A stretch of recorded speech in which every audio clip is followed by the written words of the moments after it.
hacer preguntas, probablemente sean, no sé si sean 20 o 50, todo depende de cómo vaya yo a diseñar el examen.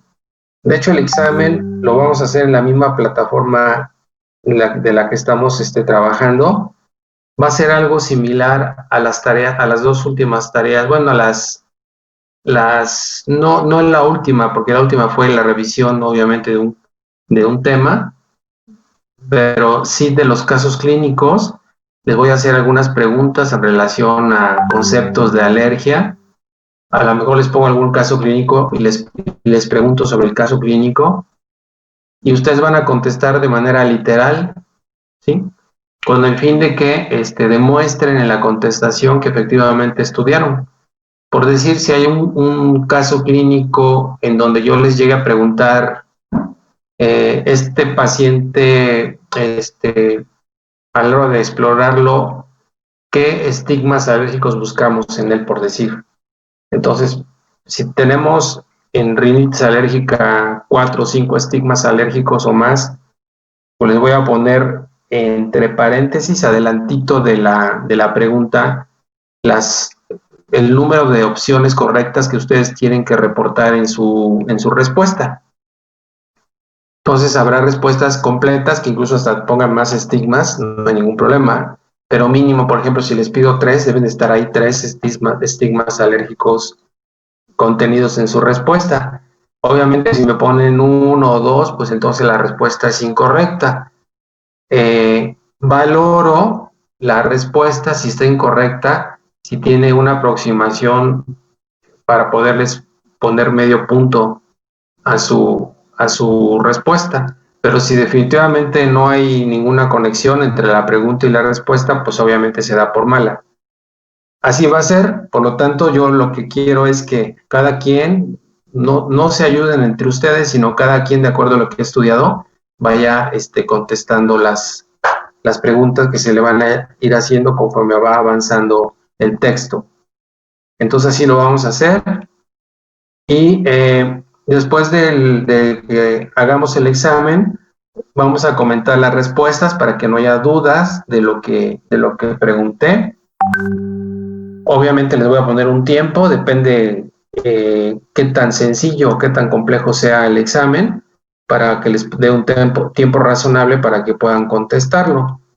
Al término, obviamente, el tiempo lo voy a asignar yo en la misma plataforma para que ustedes en ese lapso de tiempo contesten el examen, todas las preguntas, y obviamente si ustedes entregan su examen después del tiempo límite, pues entonces ya no es válido. Entonces, les voy a dar un tiempo justo para que puedan entregar el examen. Creo que vamos a hacerlo con Word. Creo que Word es un poco más fácil para que ustedes, así como está el texto, nada más vayan añadiendo las respuestas. Las pueden poner de otro color para que pueda ser más fácil identificable la respuesta y me faciliten ustedes para poder revisar cada examen de ustedes y poder calificarlo. Y si nos sobra tiempo en ese examen y después de la revisión, pues le continuamos con el tema de asma. Y este tema de asma ya no va a incluir, ya es para el segundo parcial. Entonces, pues nada más va a ser hasta antihistamínicos. ¿Alguna duda, alguna pregunta con respecto al examen? El libro base es el libro de alergia y asma que está en plataforma. Es un libro pues actualizado, trae los conceptos básicos, entonces hay que repasar ahí. Las clases que les doy pues son complementarias a la información que viene en el libro. Y bueno, todo lo que les dejé investigar obviamente implica que ustedes también consulten mucho más artículos o otros libros de alergología, los mismos atlas que les subí de la Academia Europea de Alergia, Asma e Inmunología, igual también les sirve de consulta. O sea, tiene mucha información. Sí, dime, Gaspar. No, perdón, es que moví el mouse. Ah, ok. Entonces fue un error así de correcto. Bueno, ¿alguna pregunta? ¿Está claro? Adrián, ¿está claro?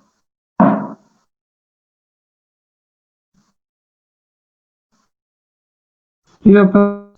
Correcto. Muy bien. Entonces, pues vamos a iniciar con la clase de hoy.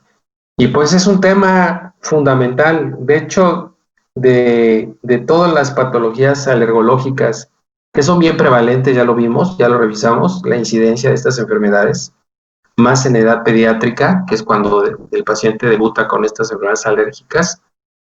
El asma como tal, pues es una enfermedad que se diagnostica con cierta frecuencia, aunque hay cierto recelo para nombrarle como tal a la enfermedad. Entonces muchas veces el médico de primer contacto ante un paciente con asma o a una mamá que tiene un hijo con asma, pues entran en un estado de ansiedad porque pues normalmente ese término lo relacionan con niños o pacientes adultos que continuamente están visitando el hospital, que tienen problemas para respirar, que es incurable. Todos esos conceptos mágicos que pues, no son más que la falta de echarse un clavado e investigar propiamente la enfermedad en qué consiste o una buena orientación del médico familiar.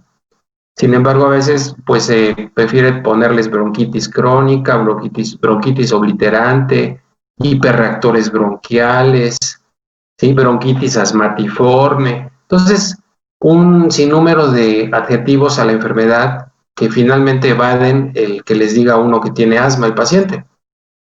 Sin embargo, hay otros médicos que sí ya, incluso cuando hay necesidad que nosotros lo revisemos al niño, porque no se controla a través de la medicina de primer contacto o requiere estudios más especiales, pues los mandan de manera correcta al paciente con el diagnóstico de asma, incluso le ponen si está controlada, parcialmente controlada o descontrolada, de acuerdo a las guías de Gina, si es de alto riesgo, hasta el fenotipo de asma le ponen.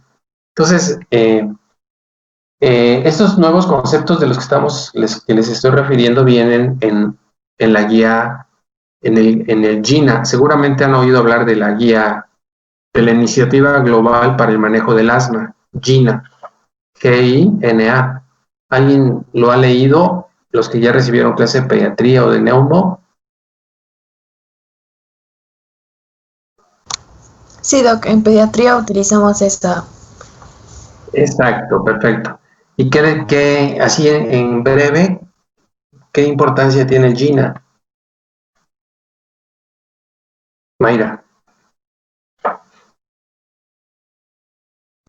Bueno, ¿a qué se refiere con importancia?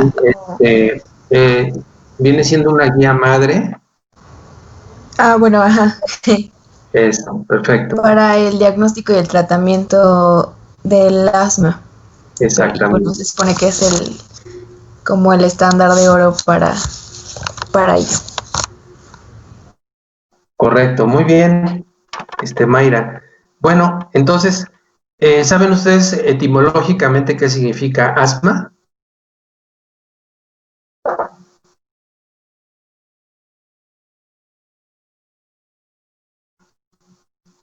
No, doctor, ni idea. Sin aliento. Creo que es jadeo. ¿Significa jadeo? No te escuché. Jadeo, como jadear. Ajá, sin aliento, sí, es una expresión de la falta de aire. ¿Sí? Bueno, entonces literalmente sin aliento, ¿sí? ¿Es correcto decir asma bronquial o es solo o simplemente decir asma a los pacientes que padecen esta enfermedad? Yo puedo decir, este paciente tiene asma bronquial. O puedo decir, este paciente tiene asma. ¿Qué es lo correcto? Se supone que me parece que antes se utilizaba como sinónimo asma bronquial, sin embargo ya no se utiliza, solamente es asma. Correcto, sí. Muy bien. Sí, entonces, incluso cuando ustedes decidan hacer algún trabajo de investigación con asma, no le vayan a poner prevalencia de asma bronquial en niños de tal a tal edad, no. O sea, prevalencia de asma. Ahora, Es correcto decir paciente con asma o paciente asmático.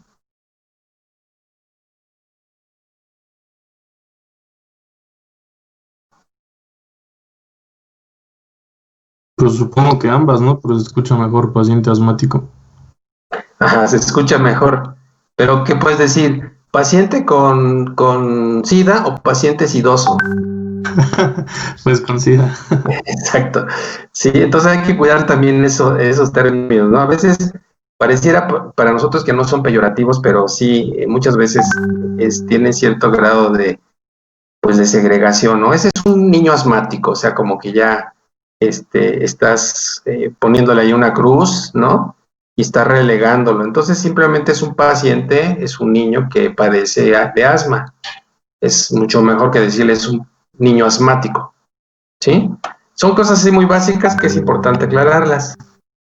Bueno, entonces el asma como tal y el GINA, que es la Iniciativa Global para el Manejo del Asma, que es una iniciativa mundial, nos sirvió, bueno, le sirvió a todos los países para hacer una guía madre y a partir de los puntos básicos de GINA se tomaron en cuenta para poder adaptar esa guía a la realidad de cada país. Entonces, nosotros como mexicanos nos habíamos quedado como cortos porque ya teníamos hasta guía japonesa, guía hindú, guía española, guía americana, británica, ¿sí? Y ellos fueron adaptando esta guía GINA a sus condiciones. Sin embargo, hace 4 años casi, se publicó ya afortunadamente la guía mexicana para el manejo del asma.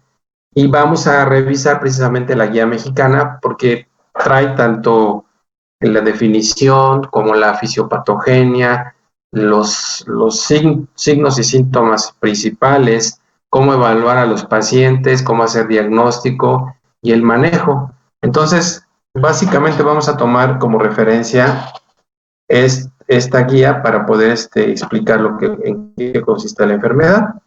Pero van a encontrar en la literatura infinidad, ¿sí?, de guías, incluso que ni siquiera toman como referencia a GINA, y pues son de colegios, de asociaciones médicas, etcétera, incluso para pacientes adultos o para niños.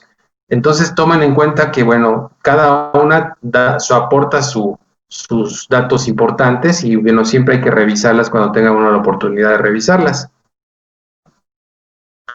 ¿Qué ventajas tiene el WIMA, que así se conoce WIMA, o Guía Mexicana para el Manejo del Asma? Pues que es una guía como las guías actuales que toman en cuenta mucho el nivel de evidencia de lo publicado y por lo tanto el grado de recomendación. Ya habíamos hablado de esos datos que son importantes de tomar en cuenta. En el caso de los antihistamínicos hablábamos de qué tan estudiadas eran los antihistamínicos y qué grado de recomendación podría tener un fármaco. Pero igual es para conceptos incluso. Hay conceptos que están perfectamente bien estudiados y tienen un alto grado de recomendación. Otros aún todavía no tienen mucha evidencia y por lo tanto no pueden ser recomendados como tal. Esta guía mexicana para el manejo del asma, el doctor Ortega nos facilitó esta presentación para explicarla como tal, pero si se fijan las imágenes que vamos a ver y todo eso, están tal, así como están presentadas, están en la guía que fue publicada, ¿sí?, tanto por la revista de Tórax como por la revista del INER, como la revista de Alergia de México, y en el 2017 se publicó y nos ha servido de mucho a todos, no nada más a los alergólogos, sino neumólogos, internistas, médicos pediatras o médicos de primer contacto, para poder tratar de tomar ya un criterio para poder abordar al paciente de una manera más objetiva, porque se ha visto que muchas veces, principalmente en la parte esta de la agudización del asma,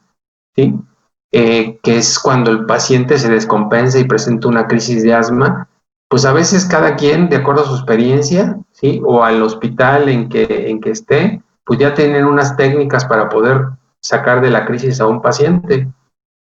Entonces, pues la idea de esta guía es pues hablar el mismo idioma, se puede decir, o sea, tener bases bien fundamentadas para poder atender a nuestros pacientes de manera óptima.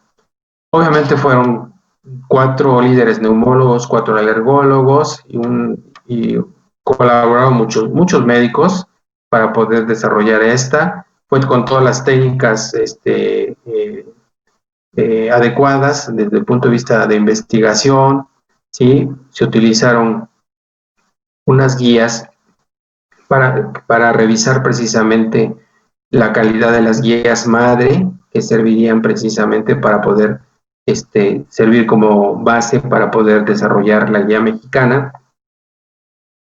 Y entonces pues sometieron a todo el proceso para poder ir desarrollando la guía. Para eso pues ya les decía que valoraron los niveles de evidencia, que ya los revisamos, y por lo tanto los grados de recomendación de la evidencia para que pudieran quedar registrados los conceptos más útiles y mejor estudiados en la literatura para poder tener una buena guía de calidad y actualizada. ¿Cuántas veces hemos visto niños que se nebulizan en urgencias o que andan en la calle o en la escuela con su inhalador de dosis medida y que muchas veces presentan síntomas como tos, dificultad respiratoria, disnea, sibilancias, niños retraídos, niños que habitualmente no juegan o no hacen sus actividades de manera normal, familias disfuncionales porque, bueno, finalmente por tener el paciente una enfermedad crónica, ya sea niño o adulto, pues obviamente la familia se preocupa y hay mucha tensión por lo mismo de las características de la enfermedad. O sea, el hecho de ver a un paciente que está sediento de aire es bastante traumático y sí es angustiante, tanto para el paciente como para los familiares. Afortunadamente, la incidencia de asma, a pesar de que es muy alta, y vamos a ver que en distintos lugares se ha reportado hasta países, como por ejemplo los países europeos del norte, pues hasta prevalencias del 30-35%, o lugares donde puede haber prevalencias del 5%. En México se hizo un estudio de acuerdo a ISAC, que ya recuerden que es la iniciativa, es el Estudio Internacional para el Manejo de Asma y Alergias, y en ISAC, en los niños, y bueno, dio como resultado un 8% de incidencia de asma. Entonces, es importante, por lo tanto, estudiar esto. ¿Qué características tiene esta enfermedad? Muchas veces es mejor definirlo como síndrome asmáltico, ¿sí? O como tos crónica antes de que podamos nosotros poder tener mucho más evidencia, si es que la clínica no nos da, para poder hacer estudios complementarios y hacer el diagnóstico de asma. A veces el cuadro clínico es tan evidente que ya ni siquiera es necesario o que se debe de hacer todo el protocolo, pero pues ya el diagnóstico desde la primera vez que ustedes revisan a un paciente, pues ya pueden ustedes hacer el diagnóstico de asma. Es heterogénea porque entre más se ha estudiado, se ha visto que son muchas formas de presentación y por eso hablamos de endotipos, diferentes mecanismos que tienen que ver con la inflamación del paciente que tiene asma, de sus bronquios, obviamente. Hablamos de fenotipos, que son la expresión de la enfermedad. Incluso ya se habla de genotipos relacionados con la carga genética. Entonces, hay que tener en cuenta que es heterogénea como tal. No es lo mismo un paciente que tiene un asma de inicio tardío, que empieza a lo mejor al final de la segunda década de la vida, ¿sí? Y se agrava posteriormente y hace mucha remodelación bronquial y daño, a un paciente que inicia de manera temprana, que tiene atopia o que no tiene atopia. Entonces vean que vamos a ir viendo cómo podemos hacer el discernimiento de qué tipo de pacientes que tienen asma corresponden a cada grupo. Antes, el concepto de inflamación no era muy relevante, y les estoy hablando antes de los años 80, cuando el tratamiento del asma básicamente era con broncodilatadores. Entonces se utilizaban anticolinérgicos, se utilizaban beta-2 agonistas, que lo que provocaban era broncodilatación. Y entonces, en la definición de ese tiempo, se hablaba de que asma era una enfermedad obstructiva, ¿sí? Y que se caracterizaba por obstrucción de la vía respiratoria de diferentes grados, y que habitualmente era reversible esta obstrucción. Pero no se tocaba el tema de inflamación. Pero no fue hasta los años 90 y ahora a partir del 2000, que hubo una intensa investigación sobre los fenómenos inflamatorios que conllevan a esta enfermedad, hasta llegar en la actualidad que pues ya tenemos incluso manejos, terapia biológica con anticuerpos monoclonales que actúan específicamente sobre un tipo de receptor o sobre una interleucina favorecedora de la inflamación, o incluso anticuerpos anti-IgE que bloquean a estos y evitan que estos puedan provocar toda la cascada inflamatoria. Todo esto se puede ya ver y a través de esto se ha visto que lo importante de esta enfermedad es controlar la inflamación. Al controlar la inflamación, pues todos los demás factores que pueden condicionar los síntomas, pues también mejoran. Entonces es una enfermedad crónica, heterogénea, inflamatoria de la vía aérea. Y decimos vía aérea porque recuerden que en la actualidad ya se conoce como una sola vía, la vía aérea. Y saben ustedes que muchos niños que tienen inflamación nasal, o sea, rinitis, pueden tener asma o viceversa. Entonces, eso es importante porque cuando llegue un paciente con un cuadro de asma, obviamente ustedes tienen que investigar si no hay afectación de la vía respiratoria superior, en este caso de la nariz. Bueno, también tenemos que preguntar si el paciente tiene una historia de sibilancias, de disnea, de opresión torácica y de tos. Entonces, son datos fundamentales que siempre tienen que preguntarse. Los síntomas pueden ser variables, o sea, pueden ser continuos, pueden ser discontinuos, pueden ser algunas veces más intensos, otras menos intensos, ¿sí? Entonces pueden variar con el tiempo, ¿sí? Y por otro lado también, pues se caracteriza esta enfermedad, aparte de ser inflamatoria, es obstructiva. Si nosotros hacemos una espirometría a partir de los 6 años, que es cuando el paciente ya, de acuerdo a su maduración neurológica, es capaz de poder hacer el esfuerzo que se requiere para medir volúmenes y flujos pulmonares, capacidades pulmonares que te da una espirometría, pues ya podemos evidenciar que es un componente de tipo obstructivo a través de una espirometría. En niños más pequeños pues no se puede hacer la espirometría porque por lo mismo de la inmadurez, sí es difícil que la puedan hacer, que puedan seguir los pasos como deben de ser. Entonces es un problema de tipo obstructivo y por lo tanto el diagnóstico básicamente es clínico, o sea, no necesitan ustedes gran cosa para poder hacer diagnóstico. A veces están claros con un buen interrogatorio, investigando todos los factores desencadenantes, podrían ustedes a lo mejor hasta saber si es de origen alérgico o no es alérgico. También podrían investigar en un momento dado. ¿Sí? Dime, Adrián. Una duda. Si el diagnóstico es clínico, ¿para qué le pedimos una prueba de espirometría al paciente? ¿Para valorar la gravedad? Exactamente. Para ver el compromiso ventilatorio que tiene el paciente, para valorar por lo tanto la gravedad y para corroborar que efectivamente el problema pulmonar es obstructivo. Porque vamos a ver más adelante que muchas veces hay síntomas que pudieran remediar a la enfermedad y pacientes que tienen tos persistente, ¿sí? Y que pueden tener intolerancia al ejercicio y a lo mejor les falta por ahí la presencia de sibilancias, ¿no? Y a lo mejor tienen reversibilidad a los síntomas con un broncodilatador, pero no tan claras. Sí, podemos hablar a lo mejor de un adulto que pueda tener una enfermedad pulmonar obstructiva crónica, ¿no? Entonces, llega un paciente que ya tiene una historia de muchos años de tos, de intolerancia a la actividad física, refiere al paciente que escucha que le ronca el pecho y que a veces le silba, ¿sí?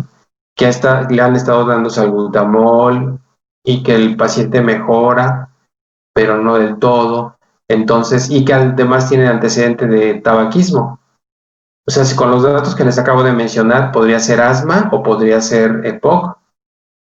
Entonces, cuando hay dudas en el diagnóstico y no es tan claro, entonces sí hay que apoyarnos y apoyarnos con ese tipo de estudios.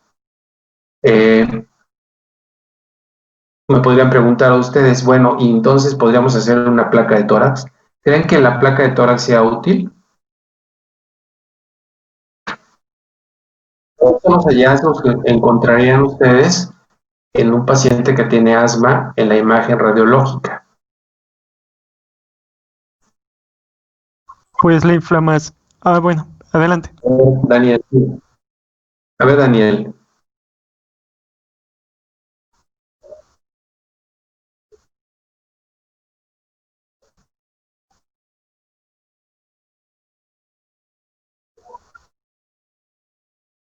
Ok. Obviamente, sí. Habitualmente la placa de tórax se solicita no de rutina, sino se solicita cuando tú sospechas que el paciente con asma tiene complicaciones. Efectivamente, ese es el concepto. Pero la pregunta en específico es, en un paciente que tiene asma, si ustedes deciden hacerle una placa que no está justificada, ¿sí? Porque no están sospechando que está complicado, pero ¿qué hallazgos podrían encontrar en una placa? ¿Es totalmente normal o habría algún hallazgo que encontraran? Pues, bueno, Es que como A ver, levanten la manita y yo ya les doy la... iba Camilo. Adelante, Camilo. A ver, Camilo. Es que como tal, si tomamos en cuenta que hay inflamación, edema y liberación de sustancias que llevan de secreciones que obstruyen la vía aérea, pues es de esperar que haya un aumento en la radiopacidad a nivel de los bronquios. Pero eso obviamente sería en un caso complicado. Ok, muy bien. A ver, Adrián. Pues como tal podemos ver signos de atrapamiento aéreo, ¿no? Por lo mismo ¿Cuáles serían el cierre prematuro los de las casos de atrapamiento de aire? Por ejemplo, un ensanchamiento de los espacios intercostales. ¿Correcto?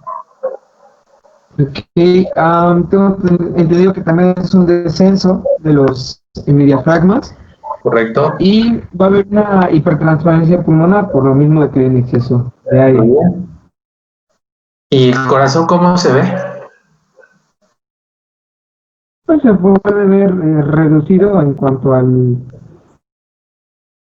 Ajá, reducido por este incremento En de... cuanto a sus diámetros. El famoso corazón en gota. Y no es que el corazón se haga chiquito, sino que aumenta precisamente los diámetros, ¿sí? del tórax. Y entonces obviamente se modifica el índice cardíaco, ¿verdad? Por atrapamiento de aire. ¿Y a qué se debe entonces que haya atrapamiento de aire? A ver, alguien más. ¿Quién levanta la mano? ¿A qué se debe que en el asma se comporte como un paciente que atrapa aire? Incluso cuando el paciente está críticamente mal, o sea que tiene una exacerbación o crisis o asma aguda, porque déjenme decirles que el asma no hay asma crónica y asma aguda. O sea, el asma es una enfermedad crónica por definición. Cuando llegan ustedes a escuchar asma aguda, habitualmente se refiere a una crisis, ataque de asma o exacerbación de asma, ¿sí? Cuando tiene esa agudización del paciente, y está muy grave, ¿sí?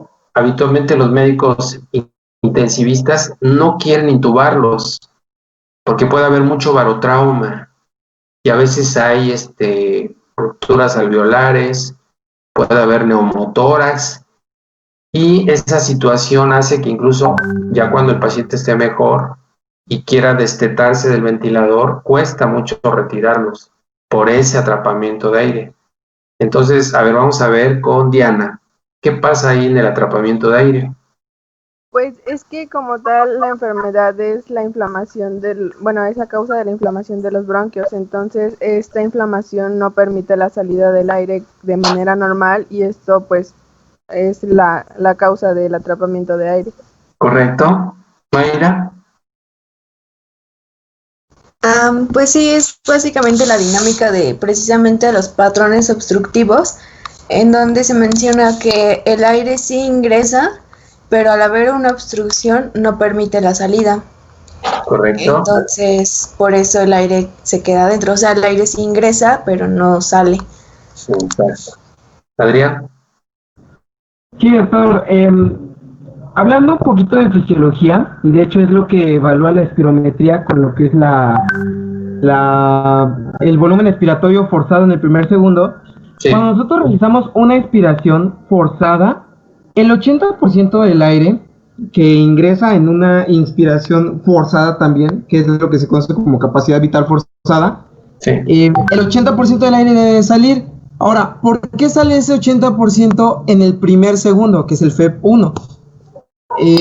Porque por cambios en lo que es la dinámica de presiones, de lo que es la presión transpulmonar, presión intrapleural, el cambio en esta dinámica genera que en el momento en el que sale el 80% del aire, el tejido que está circundante a lo que, o bueno, como tal, el parénquima pulmonar acaba por, colapsar parte de lo que son los alvéolos y vías aéreas. Por eso la velocidad a la cual sacamos el aire a partir de ese segundo disminuye. O sea, en un segundo sacamos el 80% del aire, pues disminuye. ¿Qué sucede en las personas asmáticas? Al tener este proceso de inflamación de las vías aéreas, este colapso se da prematuramente. Entonces, tarda más, digamos, en salir el aire y se colapsa más fácilmente las vías aéreas. Y por lo tanto, en el momento en el que estamos generando esta fuerza a través de la expiración forzada, se da un cierre prematuro de las vías aéreas y se atrapa el aire. Entonces, este volumen de aire que nosotros inspiramos totalmente, la inspiración está normal, pero el volumen de aire no puede salir por completo o sale, pero de forma retardada. Ok, muy bien.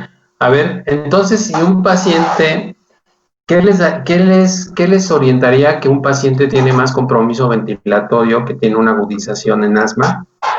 Si el paciente 1 o el paciente A, el médico que revisó al paciente A su ingreso dice que el paciente tiene sibilancias expiratorias.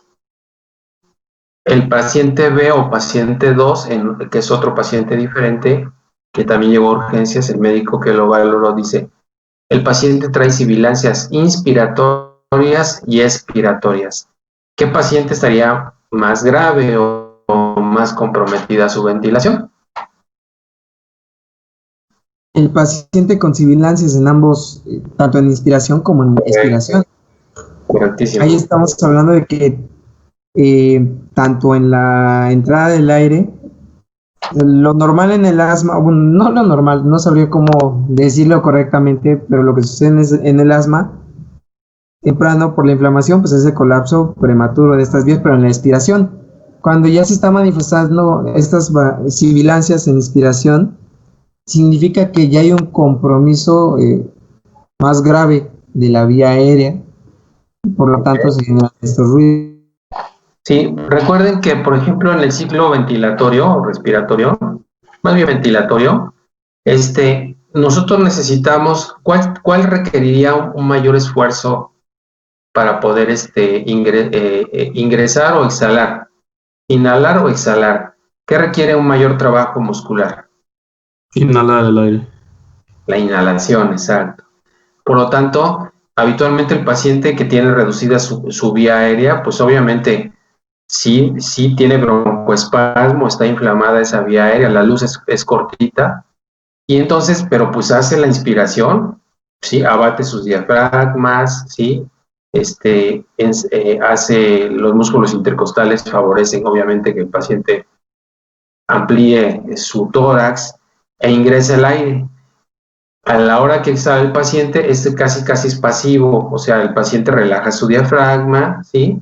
Relaja los músculos intercostales y el paciente, pues, saca el aire. Pero, pues, en este caso, como está inflamado, pues, obviamente el aire se empieza a quedar ahí y eso es lo que hace que el paciente, cuando lo auscultemos, incluso a veces los pacientes que están un poco descompensados, aunque no lleguen con crisis, lo revisamos y sí tienen tanto los diámetros anteroposterior como transverso, se ve como en tonelitos su tórax. Y a veces se escucha hasta hipoventilado, por lo mismo de que la capacidad ventilatoria en el paciente que tiene este tipo de problemas se ve reducida. Entonces nosotros auscultamos y no escuchamos mucho murmullo vesicular que digamos, por lo mismo de que está comprometida la ventilación, por lo mismo de que tiene atrapamiento de aire. Entonces, vean que este tipo de problemas, de datos son importantes. Incluso cuando veamos el manejo de la crisis de asma, van a ver ustedes como en la valoración tanto de signos como de síntomas, uno de los datos que vamos observando de acuerdo a la gravedad es que el paciente puede iniciar con hipoventilación, después aparecen las sibilancias, y llega el momento en que el paciente está más grave y ya desaparecen las sibilancias. Y el paciente tiene a veces hasta silencio respiratorio. Entonces el paciente tiene ya una ventilación jadeante y ya no escuchan sibilancias y está bien comprometido sus gases en sangre, etcétera. Incluso este tipo de pacientes, si nosotros vamos a nebulizarlos, necesitamos nebulizarlos a veces con heliox. El helio es hipodenso en relación al oxígeno y entonces favorecemos precisamente que el mismo helio ingrese junto con el oxígeno que estamos administrando por la mascarilla, se conoce como heliox, para que podamos hacer un mejor depósito en un paciente que ya tiene problemas ventilatorios y que no es capaz de inspirar de manera normal el aerosol que le estamos administrando. Y muchas veces de forma continua, ¿eh? A veces el paciente está tan comprometido que nos salimos un poquito de la guía que dice que pueden administrar, si es que están en consultorio, pueden administrar 4 inhalaciones o 4 disparos de salbutamol de 100 microgramos cada uno, cada 20 minutos, por 2 o 3 veces, para sacarlos de la crisis. Pero a veces el paciente está tan comprometido que pues hay que ponerle continuamente los disparos. Y conforme va el paciente llegándole el poco aerosol, porque no lo ventila, no lo inhala de manera adecuada por el compromiso, van viendo que empieza a mejorar y aparecen, así a la inversa, aparecen las sibilancias y siguen administrando los broncodilatadores y entonces empieza ya a auscultarse mejor los pulmones y ya ustedes revierten toda esa evolución que había tenido de manera tórpida por la gravedad de su agudización. Entonces, bueno, vamos a ver más adelante cómo se hace la medición y todo eso. Historia clínica, examen físico, evaluar la reversibilidad de la obstrucción de vía aérea. Es importante, ¿eh? Vamos a ver más adelante cómo se puede hacer, pero clínicamente, si ustedes están interrogando al paciente, la reversibilidad puede darse de manera espontánea en un paciente que les dice, no, pues empiezo con estos problemas, tengo dificultad respiratoria, me sirve el pecho, llega un momento en que desaparece esto, ¿ok? Con una reversibilidad normal. Sin embargo, la reversibilidad como tal terapéutica, por una maniobra terapéutica, la hacemos nosotros con medicamentos. Y lo más común es administrar un broncodilatador de acción corta, como es el salbutamol, un beta-2 agonista. Lo administramos ya sea en el consultorio o en el hospital, ya sea con un inhalador de dosis medida o a través de una nebulización, y observamos efectivamente cómo el paciente mejora, ¿sí? a través de una espirometría, su FEV1, como mencionaba Adrián, o a través de una flujometría, su flujo expiratorio máximo. Lo vamos a ver más adelante. Y de esta manera, dependiendo de si es reversible o no, pues ya sabemos que probablemente el paciente está con asma. Exclusión de otros diagnósticos, fácil, pacientes que pudieran llegar con tos y signos y datos sugestivos de asma, pero que no tienen asma, son infinidad de patología, ¿eh? Podemos llegar hasta 25 enfermedades comunes que pudieran estar presentando un cuadro similar. La prevalencia pues es variable dependiendo de los países. Hay una isla que ojalá puedan ver en Discovery Channel, la isla de Tristán. Esta isla fue colonizada por los portugueses. Es una de las islas más alejadas de los continentes. Está en el Atlántico Sur, entre África y América del Sur.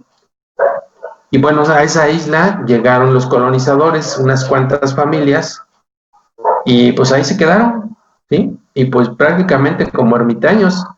Hubo obviamente mucha consanguinidad y todo lo que ustedes quieran. Y por ahí alguna vez, no recuerdo exactamente el año, en que tienen ahí un volcán, y este volcán hizo erupción. Entonces hubo ahí una pequeña tragedia y pues llamó la atención, ¿no?, de esta situación. Llegaron pues a ayudarles pues a rescatarle y a mejorar las condiciones de infraestructura que habían sido dañadas. Y dentro de los hallazgos que encontraron en la isla de Tristán fue precisamente que la prevalencia de asma era muy común, casi llegaba a la mitad de la población. Y analizando por qué se había sucedido eso, es porque los colonizadores tenían esta enfermedad y hubo mucha consanguinidad, ¿sí? Pues obviamente el número de pacientes afectados, ¿sí?, por esa carga genética que fue fácilmente heredada de una generación a otra, pues se hizo bastante prevalente. Entonces son de los lugares en el mundo donde el asma es mucho más prevalente, la isla de Tristán. Entonces está bastante bonita la historia que les presentan, el reportaje que hace Discovery Channel. Ojalá tengan tiempo para buscarlo. Bueno, entonces, haces las prevalencias. Vean acá, 300 millones de personas con asma en el 2004. Para el 2025, sí, va a aumentar hasta 100 millones más a nivel mundial. Pues se habla de hasta 400 millones de pacientes afectados por asma. Según un reporte de GINA, se ha visto que la vida occidental, la urbanización, el tipo de dieta, los contaminantes ambientales, pues favorecen obviamente esta enfermedad, ¿sí? Obviamente también el asma alérgica también está en incremento, y habitualmente el paciente con asma pues presenta también datos de alergia a otro nivel, como dermatitis atópica o rinitis alérgica. Las muertes obviamente han disminuido gracias a los avances en cuanto al tratamiento, al control de la enfermedad, ¿sí?, y a la mejoría de los aspectos sanitarios de cada país. Entonces ha ido disminuyendo mucho la mortalidad del asma, sin embargo aún todavía está presente. La familia, el paciente con asma gasta mucho también el Estado, el gobierno, en dar atención a estos pacientes, por lo mismo que es una enfermedad crónica y que en algunos casos, ¿sí?, el paciente que tiene formas graves, pues como frecuentemente es hospitalizado en los servicios de urgencias. Ya hablábamos de la pirámide y lo mismo es para asma, ¿sí? Tenemos un triángulo equilátero, una pirámide poblacional. Pues la gran mayoría de pacientes con asma tienen formas leves, que correspondería a la base. De la arribita sería la parte intermedia de la pirámide, que correspondería a las formas moderadas, y el piquito a las formas severas. Afortunadamente, así se presenta. La prevalencia en México es del 8%, de acuerdo al estudio ISAC, Estudio Internacional de Alergia y Asma en los Niños. Y bueno, estos datos son importantes. ¿Sí? Para la fisiopatología, pues tenemos primero como factores que tienen que ver con la enfermedad, los factores predisponentes y los factores desencadenantes. De los factores predisponentes, pues ya saben ustedes básicamente, pues son obviamente la carga genética, es uno de los principales, ¿no? Y la disregulación que conlleva esto, inmune, que también es otra alteración que se puede observar en los pacientes que tienen estas enfermedades. Puede ser de distintos tipos esta disregulación. Otros elementos que pueden ser gatillantes o desencadenantes de la enfermedad como tal, o sea, que sean factores que hagan debutar al paciente con la enfermedad o que incluso ya teniendo la enfermedad pudieran presentar exacerbaciones, pues son esos factores desencadenantes, ¿no? Como es la temperatura, ¿sí? Los contaminantes, si son alérgicos los pacientes, la presencia del alergeno, etcétera. Vamos a verlo adelantito. En cuanto a los mecanismos, tenemos tanto células directoras, que son las que se podían ser las principales, donde se presenta precisamente el desequilibrio, la respuesta anormal, y pueden ser linfocitos T helper, puede ser TH2, puede ser TH1, TH17, ¿sí? O pueden ser también problemas con la regulación de la inflamación, ¿sí? Y que también pudiera jugar un papel como una afectación primaria de una célula directora. Tenemos también por la cuestión esta de, a ver qué está pasando acá, como que se está yendo la imagen. ¿Le están viendo claramente la imagen o ya se borró? Sí, lo observamos. Sí, la vemos, doctor. Déjame ver porque a mí se me está poniendo como muy pálida. Bueno, células efectoras, pues ya tenemos ahí prácticamente las células, ya se pueden imaginar cuáles son, aquellas que van a producir directamente aquellos mediadores de inflamación o elementos que van a desencadenar la respuesta inflamatoria, como podría ser pues los mastocitos, pueden ser incluso las mismas células B que van a producir anticuerpos de tipo IG, etcétera, ¿no? A ver, como que tengo aquí un problema con la imagen. No le alcanzo a ver.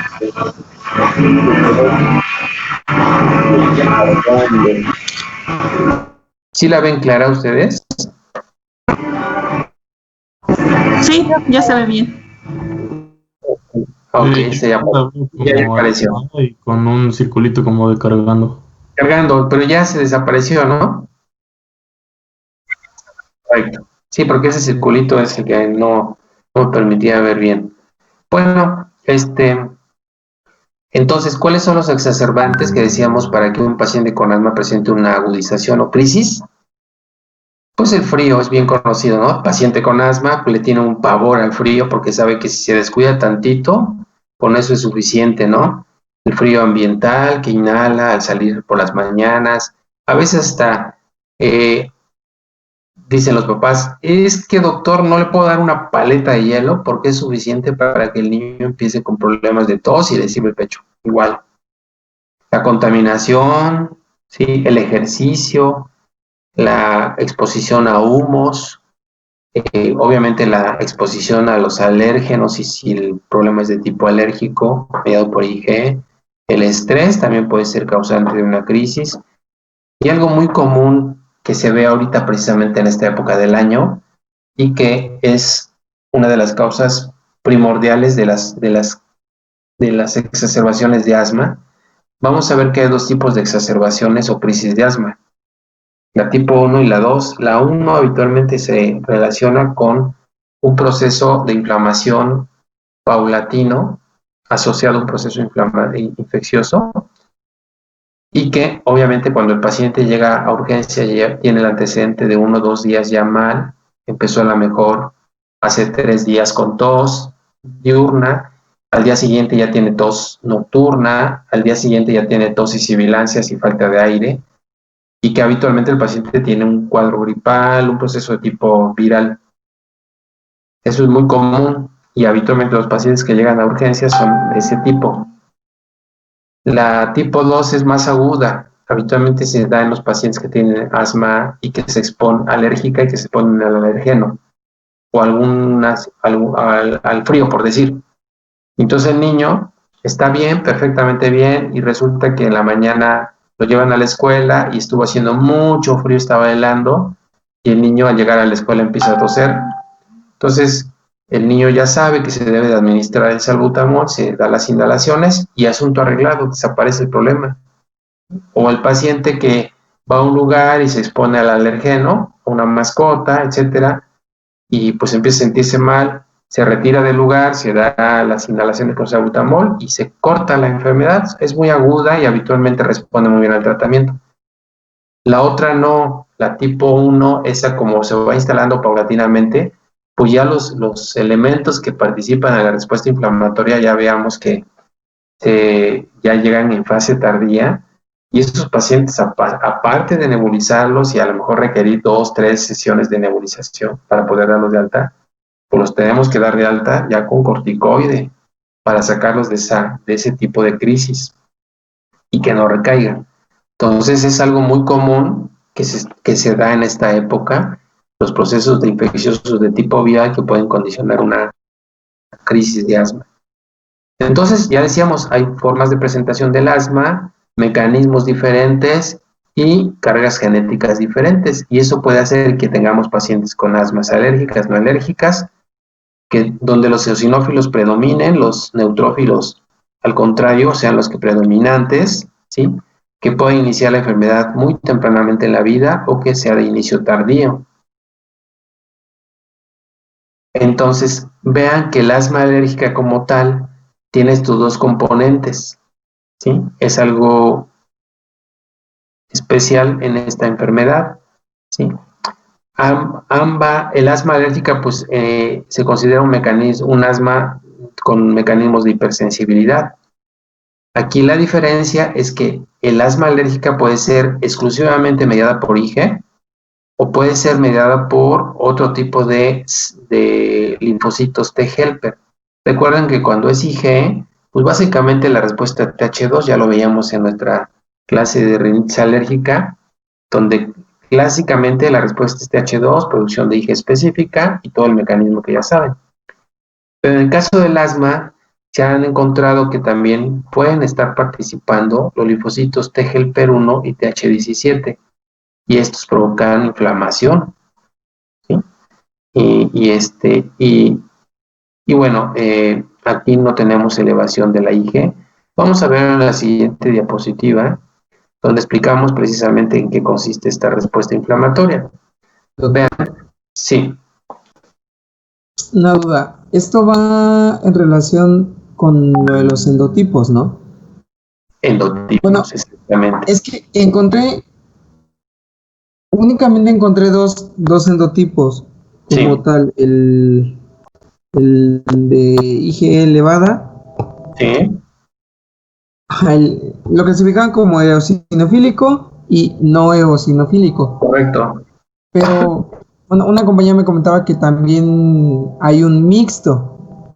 Sí. Entonces, de acuerdo a la diapositiva anterior, ¿cuál sería, digamos, el mixto? Ok.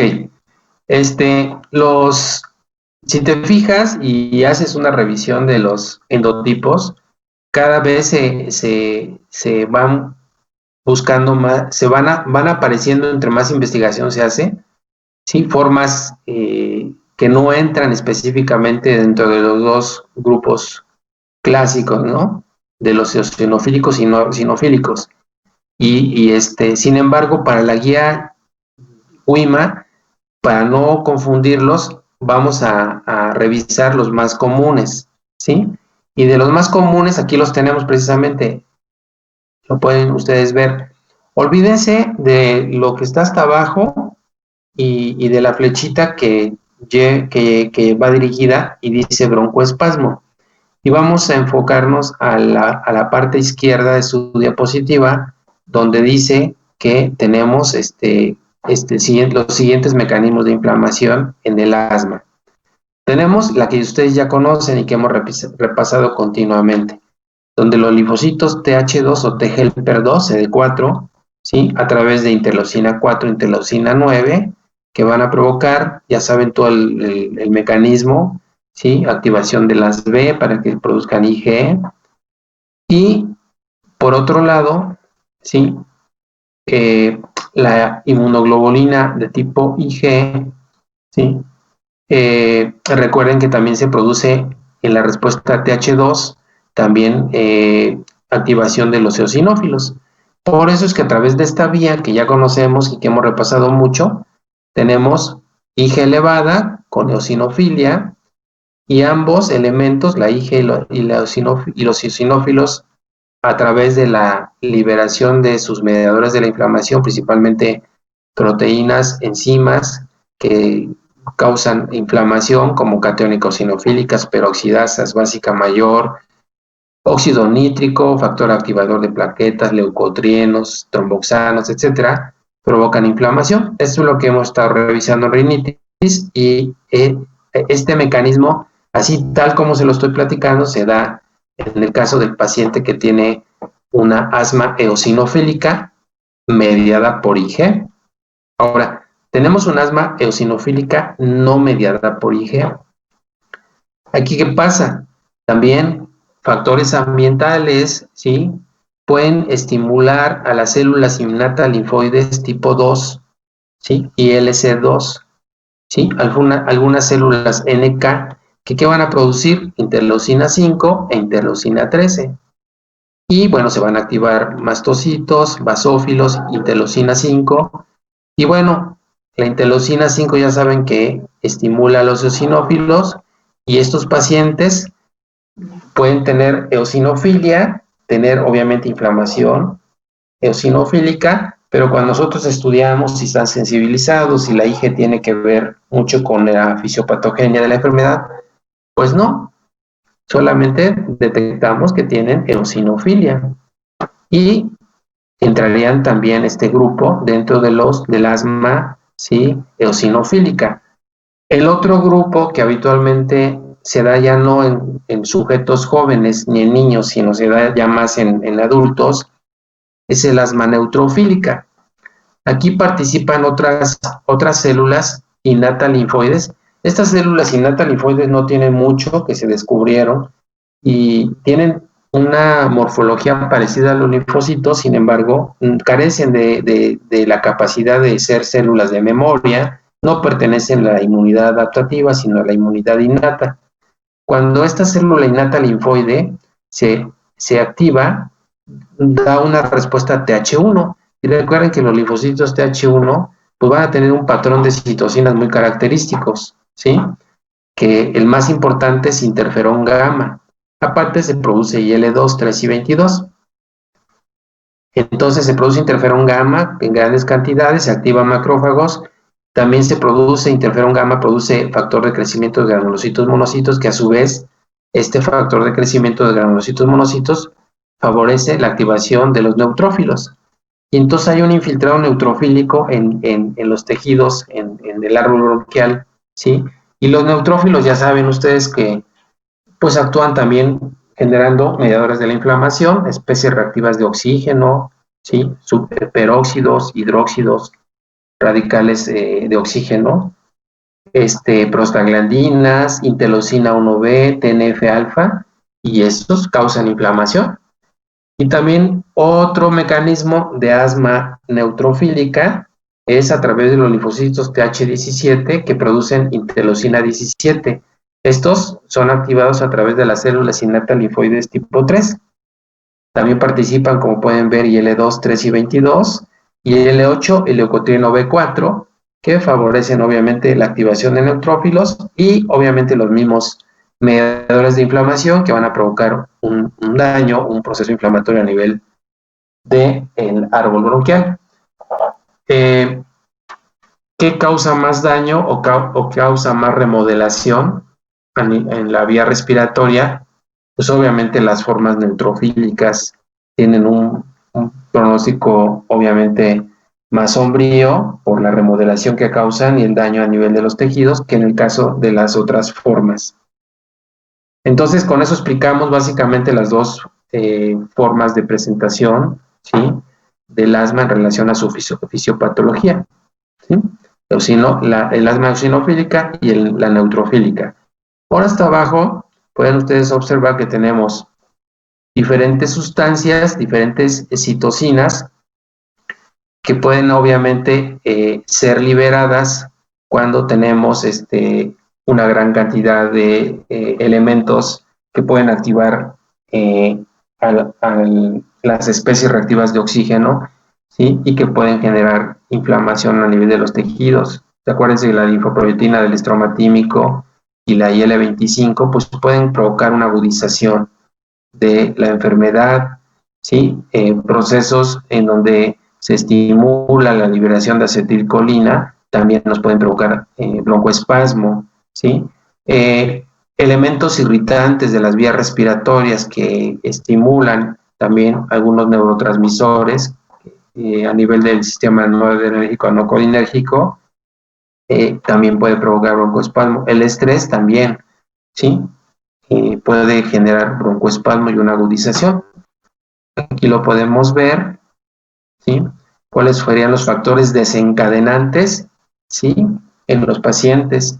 La presencia del alergeno tiene que ver obviamente con la respuesta T-helper, ya sea 1, 17 o 2.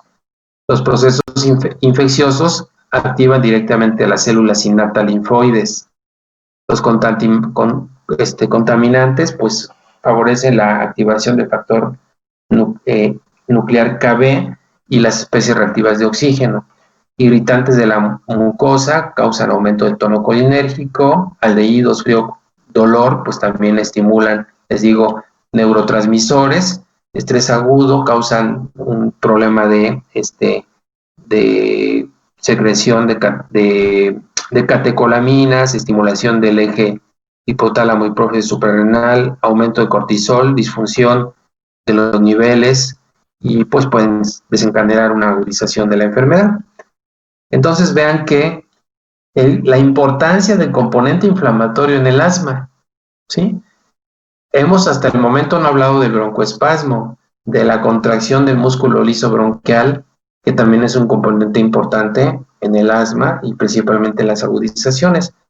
Pero básicamente el componente inflamatorio es importante saber de qué tipo es, e incluso es pronóstico, dependiendo del tipo de componente inflamatorio, es el tratamiento con fármacos y el pronóstico, la respuesta que uno se espere. Por ejemplo, hay algunas formas de presentación del asma que son, a veces, no responden de manera adecuada a los corticoides.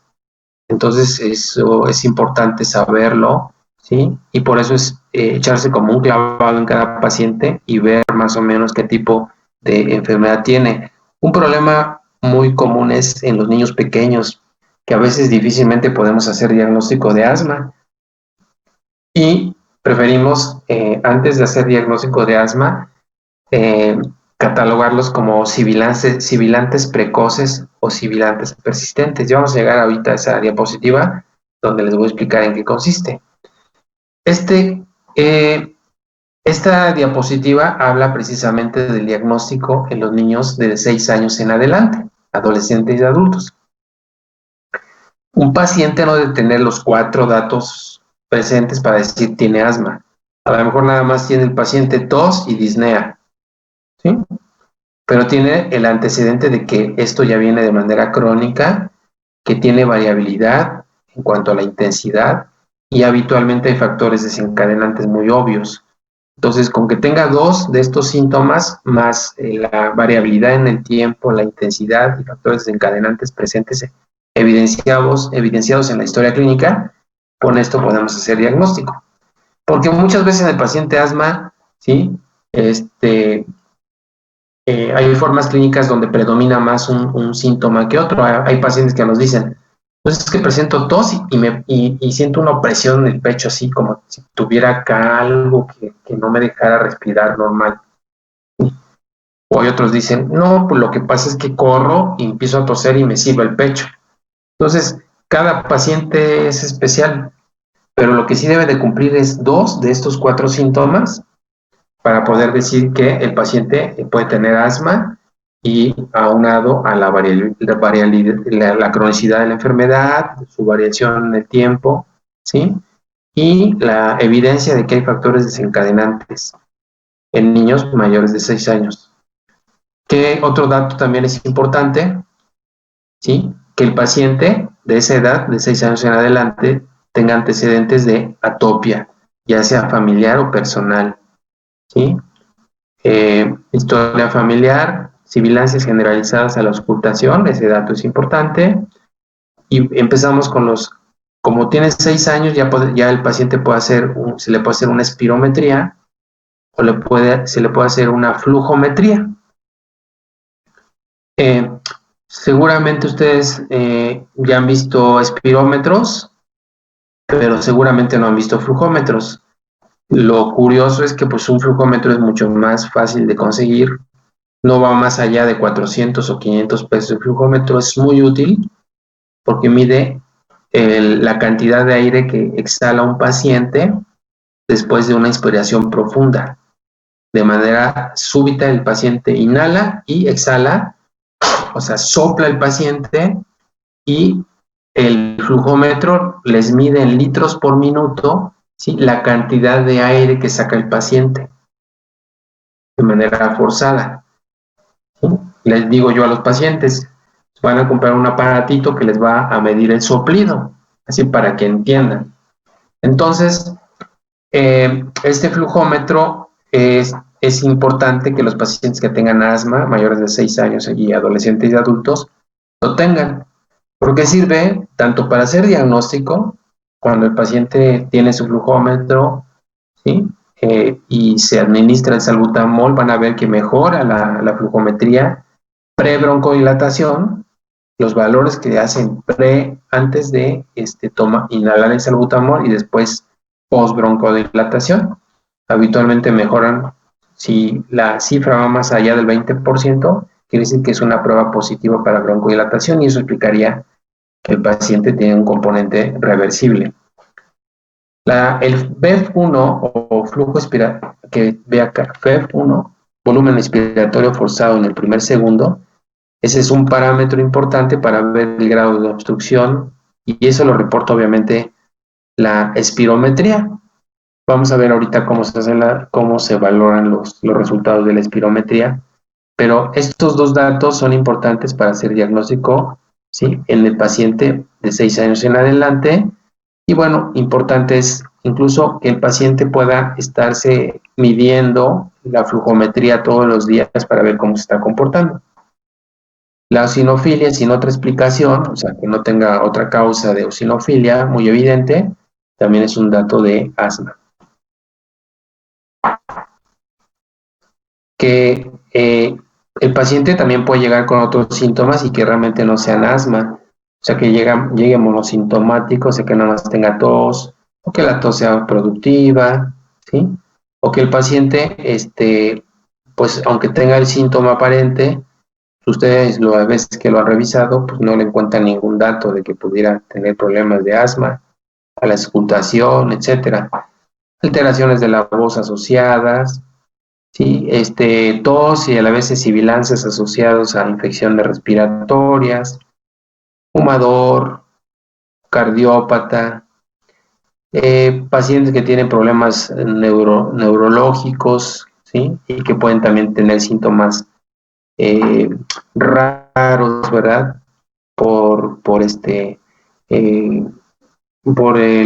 Pueden tener epilepsia, por ejemplo, manifestada por problemas ventilatorios, disnea al ejercicio, estridor inspiratorio, o los estudios de BEF1 o PEF, pues normales, incluso en pacientes que pudieran tener síntomas, pero que pues no, ustedes no evidencian esto. Ahora, lo que se cuece aparte, se puede decir, o sea, muy diferentes son los niños chiquitos, y es un reto hacer diagnóstico de asma, porque bueno, para empezar, un niño menor de 5 años, pues a veces no se puede comunicar de una manera muy clara, ¿sí? Entonces, el diagnóstico es un poco más complejo. Y entonces, si el paciente tiene menos de 3 años, preferimos clasificarlos como sibilantes tempranos transitorios. Y si tienen con el problema más de 3 años, podemos decir que el paciente tiene sibilancias persistentes.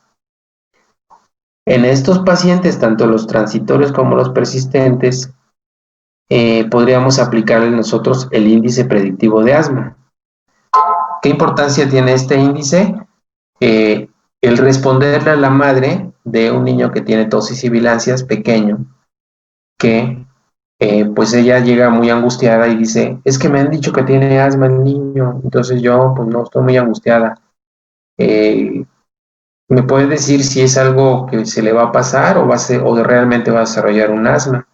Entonces ustedes pueden aplicarle el índice predictivo y ya pueden ustedes inferir que esto es transitorio o seguramente el paciente sí va a desarrollar asma o ya la está desarrollando.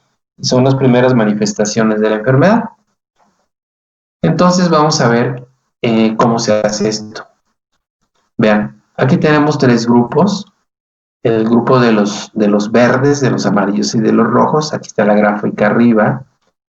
Vamos a ver en qué consisten los verdecitos, que son los que habitualmente los niños pequeños que presentan problemas de tos y sibilancias, pero que probablemente no vayan a desarrollar asma. ¿Qué sucede en ellos? Tienen tos, sibilancias, runcus, o sea, exploración estertorosa. Las exacerbaciones son ocasionales y habitualmente muy breves, duran menos de 10 días y están asociados a infecciones respiratorias. No van más allá de 3 episodios al año. Entonces uno llega y le pregunta, a ver mamá, ya van 2 veces que presenta esto, sí. ¿Cuánto el niño estaba infectado cuando presentó la tos y sibilancias? Sí. ¿Y cuánto tiempo estuvo enfermito? Pues más o menos como 5 días, doctor. ¿Y cuántas veces ha pasado? Pues en el último año, pues que yo sepa, ya pasaron 2. Entonces, es poco probable que el paciente tenga asma y muy probablemente sean sibilancias asociadas a infecciones virales. Mamá, ¿y entre un episodio y otro ha habido síntomas? No, o sea, el niño está como si nada, juega, corre, duerme bien, no pasa nada. Entonces, lo podemos dejar en ese grupo. Ahora, si el paciente les dice, la mamá o el paciente, habitualmente la mamá porque son niños pequeños, tos, sibilancia, respiración estertorosa que dura más de 10 días. O sea, el paciente duró 14 días, 20 días con síntomas. ¿Sí?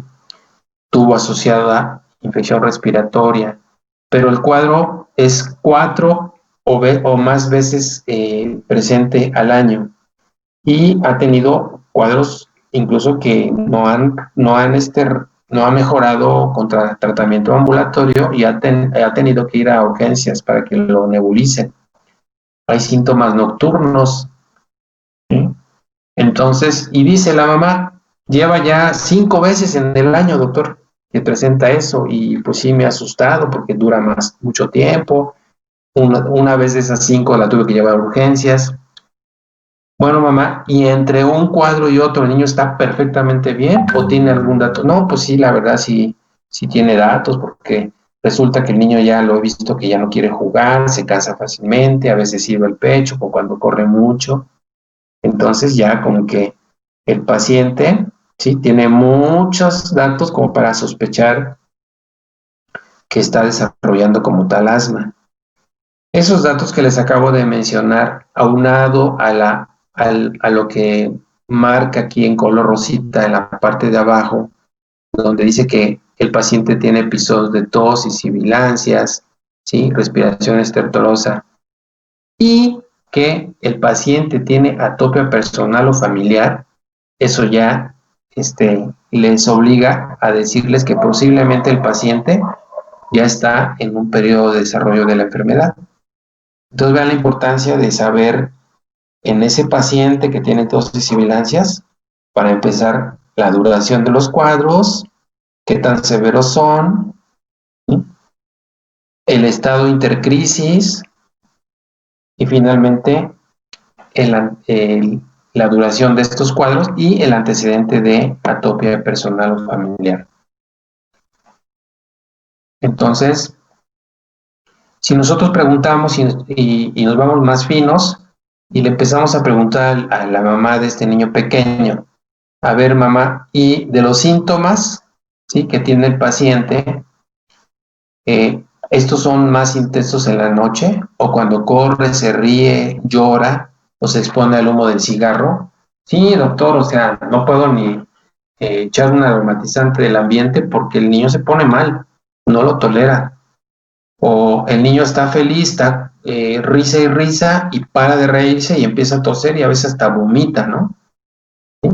O corre y tose. Bueno, pues entonces este es un dato sugestivo de que el paciente pudiera tener asma. O sea, son datos de hiperreactividad bronquial, o sea, son bronquios muy sensibles. Hay un pediatra, amigo mío, ya grande, que conviví con él algún tiempo en servicio de urgencias y en un hospital general. Y a él le gustaba mucho la pediatría. Entonces, casi los pacientes que llegaban ahí a buscarlo en urgencias, en su consultorio, pues era el pediatra, ¿no? Era el médico que veía niños. Y al doctor le gustaba mucho, aparte de la patología pediátrica, lo de las alergias. Entonces, llegaban los pacientes y les decía, a ver, parece que el niño tiene asma. Y en plan de broma se cotorreaba a las mamás y les decía, pues mira, este niñito como que es güerito, dice, tiene la piel así seca y está ojeroso, dice, posiblemente tenga alergia y probablemente tenga asma. Entonces vamos a ver si el paciente tiene asma, porque ahorita pues el niño viene bien. Y lo ponía a correr ahí en el pasillo de atrás de urgencias. A ver, amiguito, ponte a correr de aquí hasta allá y regresa. Y ahí lo tenía el pobre niño, corre, y corre, y corre, y corre. Y de momento paraba el chavaquito y empezaba a tose, y tose, y tose, y tose. Lo escuchaba, sibilancias. No, mamá, este niño seguramente tiene asma. No estaba tan mal. Ahorita vamos a ver cómo se hace el diagnóstico cuando vamos a ver espirometrías en los niños pequeños, que no podemos hacer espirometrías y podemos evidenciar, de acuerdo a los síntomas, al exponerlo al ejercicio, que efectivamente hace broncoespasmo. Entonces, el paciente que tiene menor de 5 años, punto y aparte, continuamos explicando la imagen, pues juega muy poco, ¿sí? Dice el niño, bueno, la mamá refiere, es que tengo que llevarlo a la escuela y está a 5 cuadras, y antes pues, estaba muy bien, caminaba sin problemas, pero ahora apenas va a la primera cuadra o la segunda y dice, ya me cansé, mamá, ya no quiero, me falta el aire. Es un dato importante. Cárgame, por favor. Historia de alergia personal, o sea, dermatitis atópica o rinitis, o asma en familiares de primer grado, padres o hermanos, es otro dato importante para sospechar de asma en estos niños. Y a veces el médico de primer contacto ya sospechó de esto y le hizo la prueba terapéutica con corticoide inhalado a dosis baja y salbutamol. Entonces el médico de primer contacto dice, pues vamos a darle una prueba terapéutica, va a inhalar, por ejemplo, beclometasona durante 2 meses a dosis bajas y vamos a ver qué tanto cambia, va a estar registrando los síntomas en una libretita y me lo va a presentar, por favor, la próxima consulta. Entonces, habitualmente hay una buena respuesta en el paciente que tiene asma con el uso de antiinflamatorio, en este caso corticoide inhalado a dosis bajas, y a veces ni siquiera requiere salbutamol en sus actividades diarias. Entonces, ese es otro dato importante que hay que estar preguntando si ya se hizo, y si no se hizo, uno lo puede hacer. Este es el índice predictivo de asma, niños pequeños. Es cuando es sibilante, transitorio o persistente, ¿sí? Habitualmente transitorio porque son niños hasta los 3 años, es cuando se aplica este índice predictivo, Y para esto el paciente tiene que tener 4 o más episodios de sibilancia sin otra causa aparente que las haya provocado. Entonces, si la mamá dice, no, doctor, es que pues nada más, como el caso que les puse, nada más le pasó en el último año 2 veces. Y el año antepasado no tenía nada. Y este último año fueron 2 veces. Pues entonces ya no está cumpliendo, ¿verdad? Con el dato de que deben ser 4 o más episodios de sibilancias. Importante es que si el paciente ya fue con el médico, ¿sí? El médico ya le haya dicho a la mamá, oiga, seguramente este niño tiene asma, ¿sí? Y el médico le puede decir, es que le escucho que le sirve el pecho. Entonces ese dato es importante, ¿sí? Que ya haya el médico sospechado que el paciente pudiera tener asma. Ya con esos 2 datos, 4 o más episodios de tos y sibilancias al año, y que ya el médico o le haya auscultado sibilancias, pasamos propiamente a preguntarle criterios mayores y criterios menores. Y los criterios mayores, como pueden ver ahí en azul, con que tenga un criterio mayor, ¿sí? Y tenga, ya es suficiente para hacer diagnóstico. O que tenga 2 criterios menores, ya se hace el diagnóstico, ¿sí? Entonces, si ese paciente que tiene 5 episodios al año y que el médico ya le escuchó sibilancias y tiene, por ejemplo, historia de papá, ¿sí? O mamá con asma, ya, ¿sí? La probabilidad de asma es muy alta de que esté iniciando ya a temprana edad con el problema. Que tenga problemas de dermatitis atópica y que tenga sensibilización alérgica a un alergeno.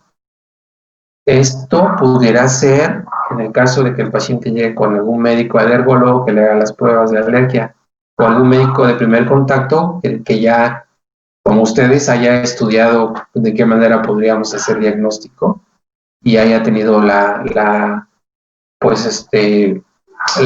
inferido que podría él ya mandar a hacer a lo mejor una determinación de anticuerpos IG específicos, ¿sí?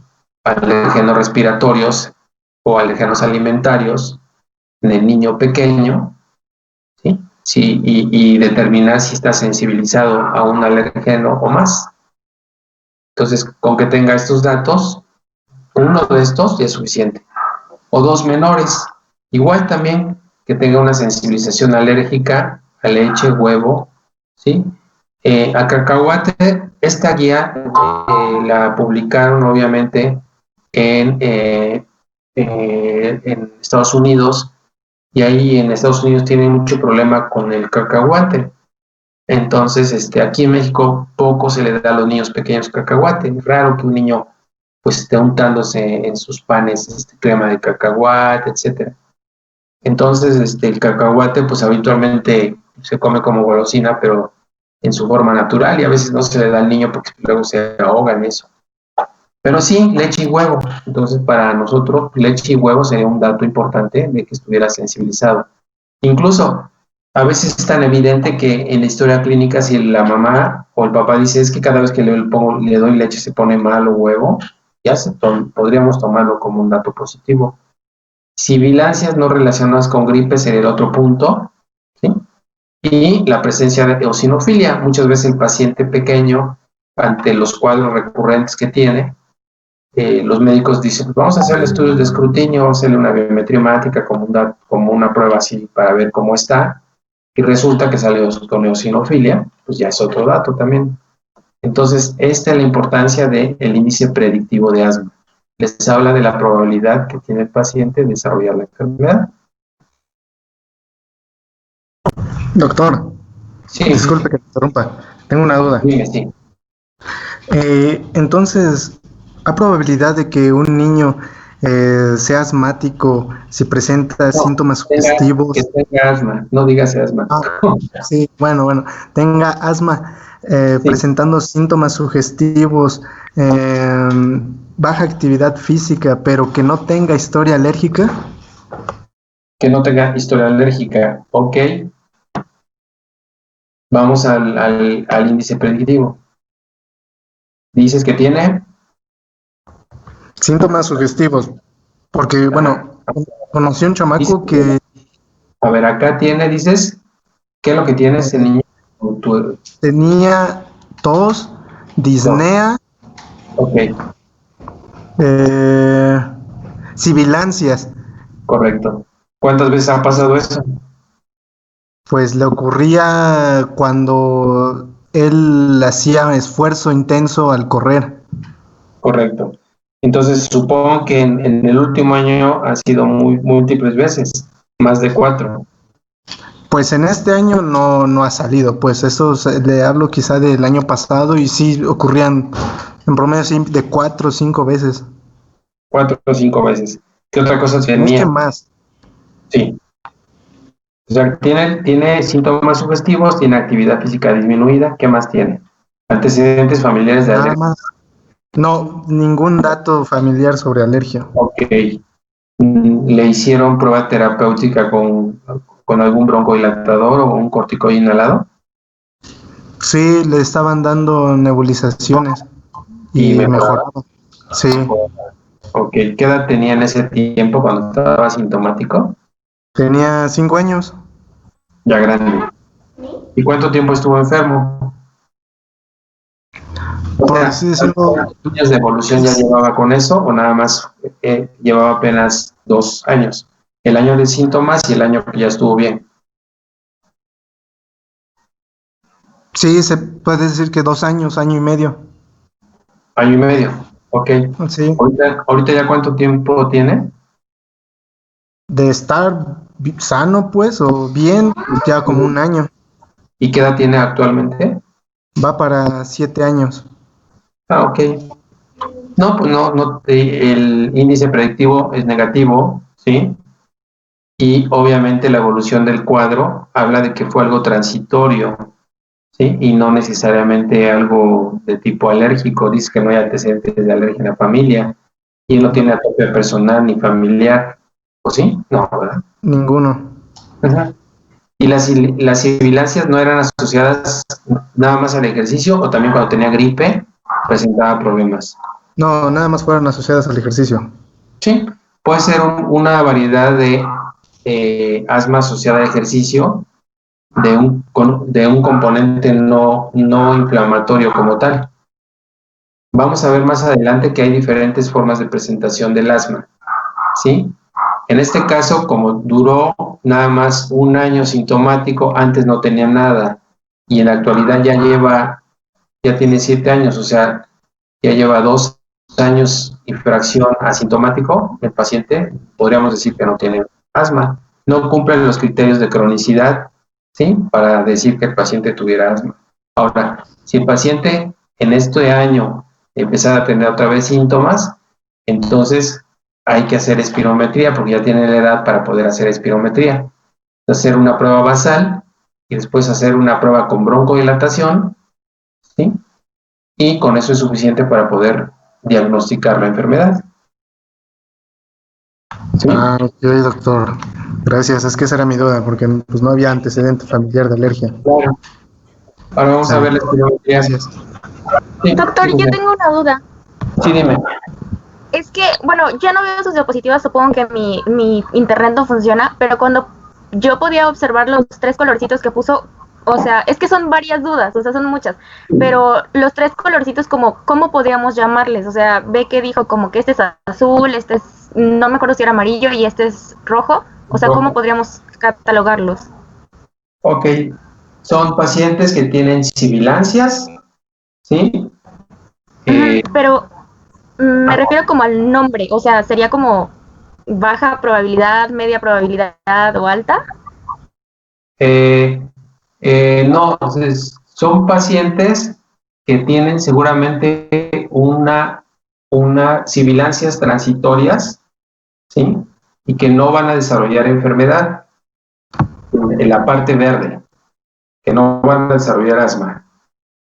Y la parte roja son pacientes que tienen muy alta probabilidad de desarrollar asma. A esos pacientes se les aplica el índice predictivo.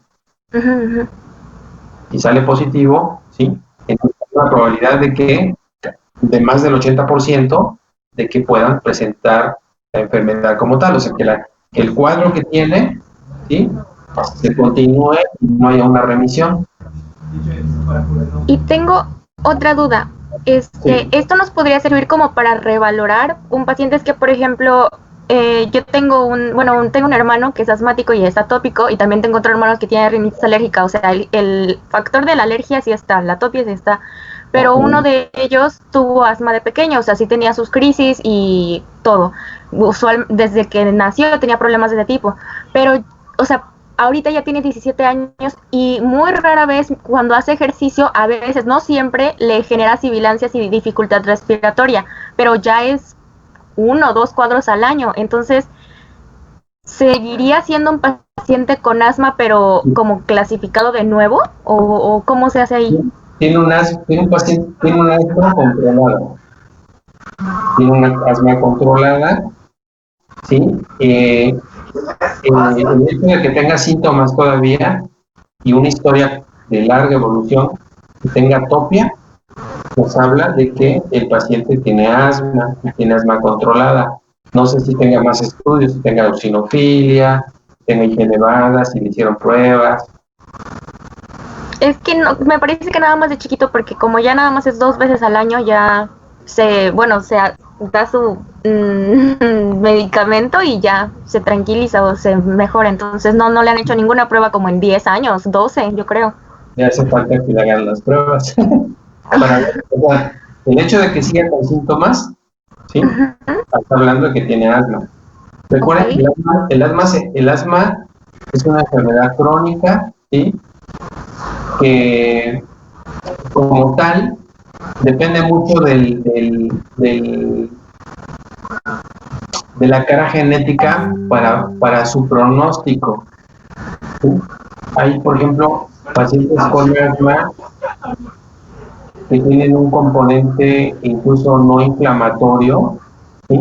Por eso les digo que el asma es un síndrome como tal, y que habitualmente retirando el componente, ¿sí?, el paciente, el elemento irritante del ambiente, ¿sí?, mejora la inflamación bronquial, pero no es una inflamación por una disregulación, sino es una inflamación por daño, ¿sí?, por sustancias químicas, por contaminantes que pudieran estar dañando la vía respiratoria y dar un cuadro clínico, ¿sí?, de asma como tal. Pero habitualmente sus pacientes tienen una evolución diferente al paciente que tiene propiamente la enfermedad como tal, que es una disregulación, es una enfermedad inflamatoria crónica que tiene una disregulación inmunológica. De hecho, cuando veamos los endotipos y fenotipos de asma, van a ver, incluso hay cruces de formas de presentación de la enfermedad con los endotipos que están prevalentes. Por ejemplo, puede haber asmas asociadas eosinofílicas, no, como ya veíamos, no alérgicas, por hipersensibilidad a la aspirina. Y entonces la aspirina está provocándole un cuadro de asma, está provocando rinitis y le está provocando la formación de poliposis nasal. Entonces se complica la situación porque, ¿sí?, en ese caso en particular es una forma completamente diferente a las otras formas de presentación del asma, hablando tanto del mecanismo como de las manifestaciones clínicas. Entonces, si nos da tiempo, vamos a revisar el tema de endotipos y fenotipos de asma y van a ver que la cosa se complica un poco. Y ya mi última duda sería, ¿por qué me llamó mucho la atención? ¿Por qué no decirle asmáticos? Porque es un término que intrínsecamente conlleva a que el paciente tenga una etiqueta imborrable, ¿sí?, que difícilmente pueda superar desde el punto de vista, por ejemplo, psicológico, etcétera. Por decir, si un paciente tú le dices, ¿sabes qué? Tú estás enfermo de asma, ¿sí? Es diferente a decirle, tú eres una persona asmática, ¿sí? Como que el término de asmático ya hace que el paciente como que se tatúe con eso, con ese término y sea algo que le provoque que incluso no comprenda a la enfermedad como tal, como que es un paciente que pues tiene una enfermedad, pero que puede el paciente recuperar su estado de salud o estar bien, ¿sí? Y esta enfermedad pues es algo que puede ser transitorio o no, pero que finalmente es algo que se agregó a sus condiciones generales y que no va a estigmatizarlo. A eso se refiere. Y yo les ponía el ejemplo del paciente que está enfermo, por ejemplo, de SIDA, ¿sí? Si a un paciente le dices que está enfermo de SIDA y le dices que es un paciente sidoso, pues es diferente, ¿no? O sea, es como más, pues más agresivo el término. Por eso es que es muy común decirles, pues es un asmático, ¿no? O es un paciente renal, o sea, es un paciente renal. A decir, es un paciente que tiene un trastorno o una enfermedad renal, ¿sí? Se los comento porque ha habido casos en los que los pacientes se han quejado, ¿sí? Y incluso de estigmatizarlos como tales. Y bueno, ha habido pacientes que nos han dicho, oigan, es que la verdad yo me siento incómodo cuando me dicen que soy asmático. Entonces prefiero que me digan o decirles yo que tengo asma, ¿sí? Y no decirles que soy asmático como tal. O sea, no sé si me da a entender, pero la forma de emplear las palabras también tiene mucho que ver con mantener la integridad del paciente en cuanto al concepto de persona y no catalogarlo, no echarlo en un extremo y decir, catalogarlo y dejarlo así con ese término que finalmente no es como muy adecuado por la implicación que tiene, ¿no? De segregación, ¿sí? Ya entendí, es algo como más psicológico, ¿no? Para no, como que no predisponer al paciente y que sí lo vea como algo que sí tiene, pero no es como que lo define. Que no lo define exactamente. Ok, No gracias, doctor. Sí, correcto. Vamos a ver aquí la interpretación de la espirometría. Bueno, vean ustedes lo que mencionaba Adrián. A ver, Adrián, y al ver la espirometría, ¿me puedes decir en qué consiste el procedimiento? Supongo que has visto a pacientes que se han hecho espirometrías, ¿no? Pues en tiempo real no, doctor, pero conozco parte de la teoría. Ok. Sí, entonces, no, sabemos que lo que es en lo que es la fisiología de la ventilación, nosotros dividimos al pulmón en volúmenes y capacidades. Bien. ¿No? Sí. Entonces, con la espirometría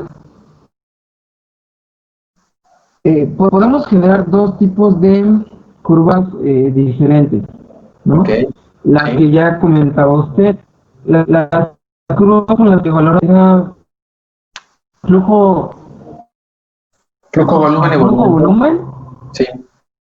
Flujo volumen y volumen flujo, ¿no? Y nos dan curvas diferentes, pero a grandes rasgos nos sirve para eso, para evaluar la función pulmonar, cómo están estos volúmenes y estas capacidades. Ojo, no todos. Sabemos que, por ejemplo, el volumen residual no se puede cuantificar con espirometría. Se debe de utilizar ya un método con marcadores. Correcto.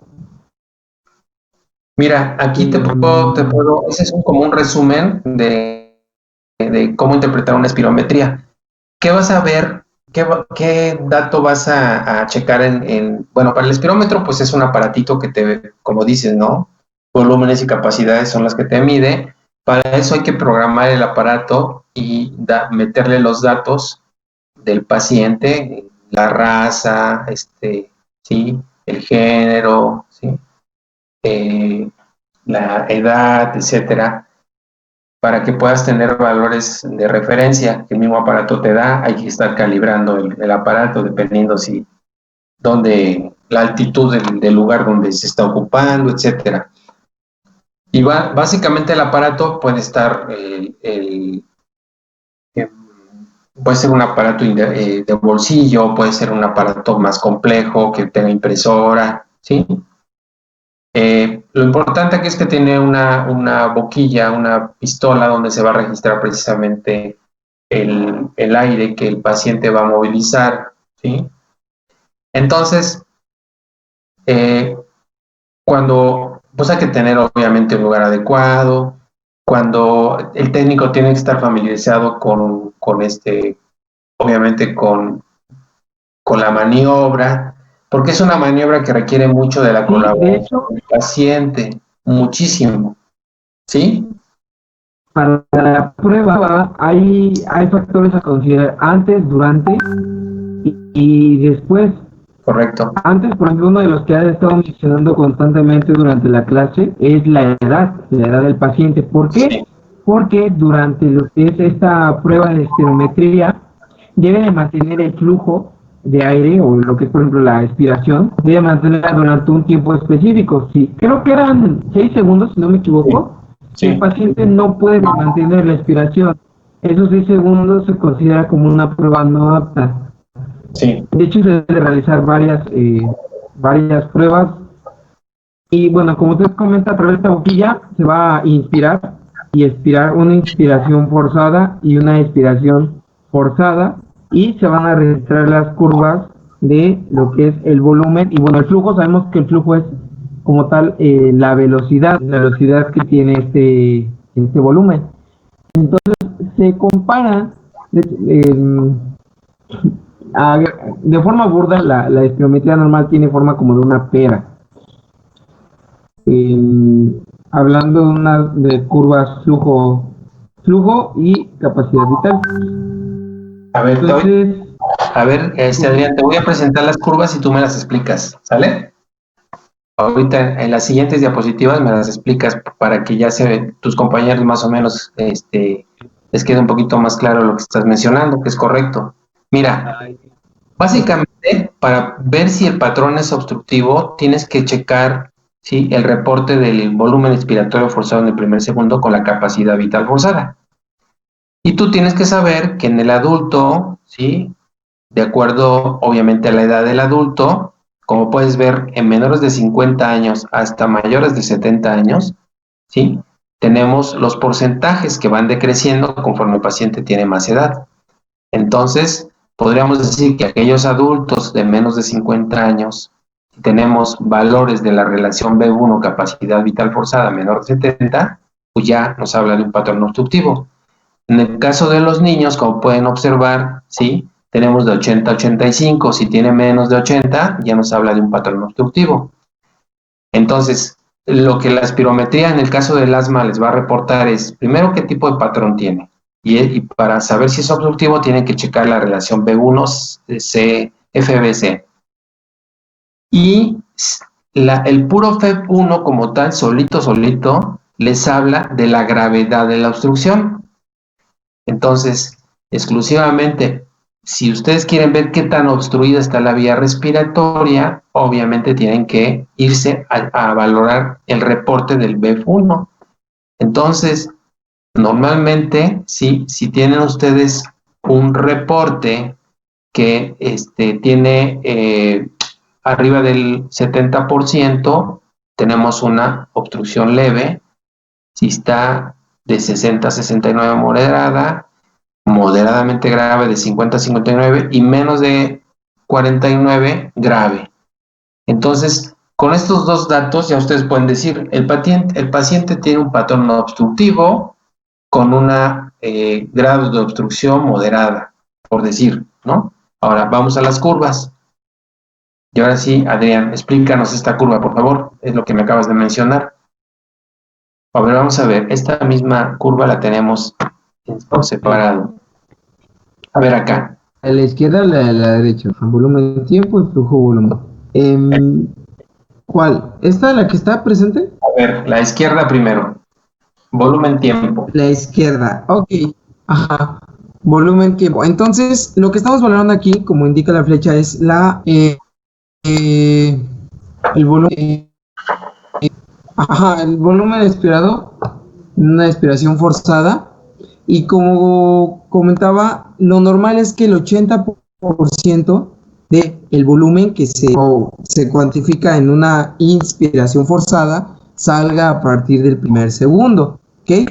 Entonces, si, por ejemplo, en el asma, acá tenemos dos tipos, pero se habla de post-broncodilatador y pre-broncodilatador, ¿no? Aquí valoramos la respuesta del broncodilatador.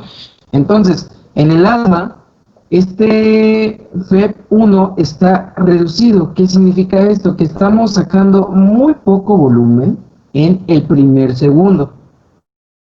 Y que incluso podemos tener atrapamiento de aire, que se puede ver la diferencia, por ejemplo, entre normal y asma pre-broncodilatador. Ahora, la curva de asma post-broncodilatador nos indica que una vez que se aplica el broncodilatador mejora lo que es este volumen forzado en el primer segundo. Entonces podemos sacar, digamos, más volumen en una expiración forzada durante el primer segundo. Esto que nos habla, bueno, nos habla de una broncodilatación, de que se mejora como tal el flujo. Correcto, muy bien. Sí, correcto. Entonces, a ver, compañeros de Adrián, ¿alguien quiere hacerle una pregunta a Adrián?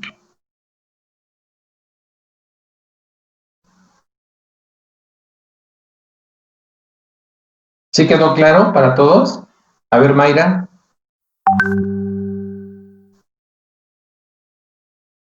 Adelante, Mayra. No, perdón, Doc. No, era solo igual para explicarlo, pero ya lo explicó mi compañero. A ver, entonces, Mayra, explícanos la curva flujo-volumen. Bueno, sí.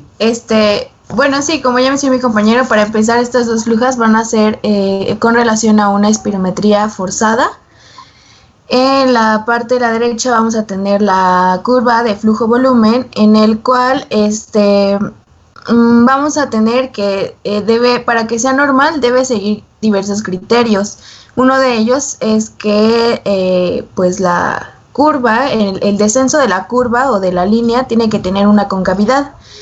Esto que nos va como a explicar, bueno, es el porcentaje del volumen en el que está saliendo el aire.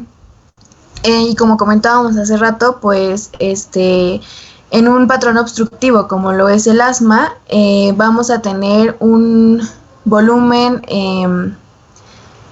de aire que está atrapado y no sale rápidamente. Es por eso que en la curva que vemos el pre-broncodilatador, vemos esa concavidad en la curva, realmente pues muy acentuada. Y en el post-broncodilatador hay una mejoría. Entonces, precisamente uno de los patrones diferenciales de la espirometría va a ser el uso de broncodilatador en los patrones obstructivos, ya que, por ejemplo, si tenemos una dilatación bronquial post-broncodilatador, vamos a hablar precisamente de lo que es el asma, y si tenemos una dilatación negativa después del broncodilatador, podemos hablar de una, por ejemplo, enfermedad pulmonar obstructiva crónica, en donde ya no hay mejoría después del broncodilatador.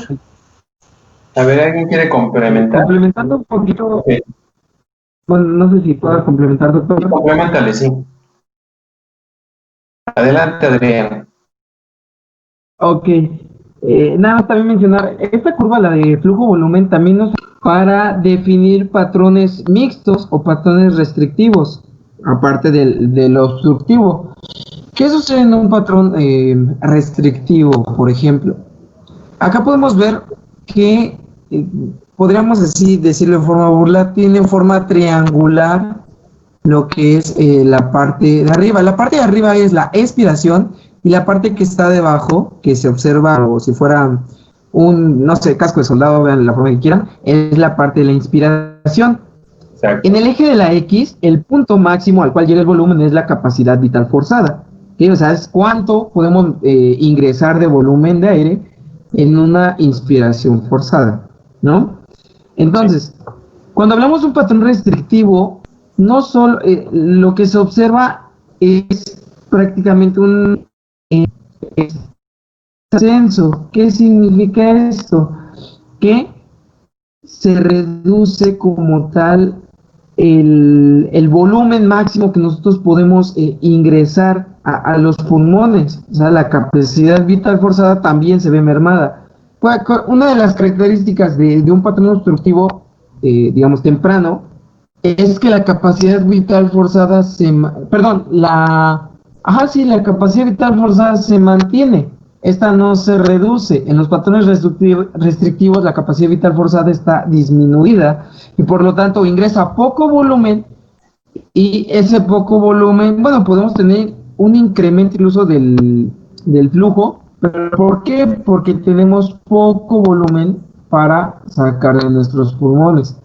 En los patrones mixtos, bueno, lo que se observa es eso, poco volumen, pero también vamos a tener un flujo disminuido. Esa sería para diferenciar a tres de esta curva, flujo-volumen. Tengo una duda, Doc. Levante la manita, ¿quién habla? Yo. A ver, ¿quién?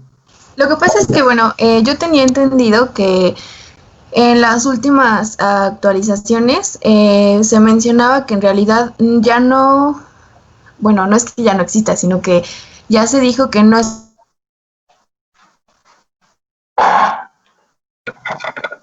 ¿Qué pasó? ¿No escucho? Se cortó, ¿verdad? Perdón, ¿ya me escuchan? Bueno. Ok. Bueno, lo que pasa es que, bueno, yo tenía entendido que en las últimas actualizaciones se dice que por medio de la espirometría no es posible diagnosticar un patrón mixto, porque para poder diagnosticar estos patrones es necesario el uso de una pletismografía. La espirometría como tal ya no es como un estudio en el que se pueda diagnosticar un patrón mixto, es decir, no es posible. Correcto, sí, está bien. Bueno, lo que debe de quedar para todos ustedes es que la espirometría les puede dar, ¿sí? Obviamente, el valor de BEP1, que es para el grado de obstrucción, ¿sí? Y también les puede dar el valor de FEM, que es el flujo expiratorio máximo, como pueden ustedes ver, y son estas dos curvas.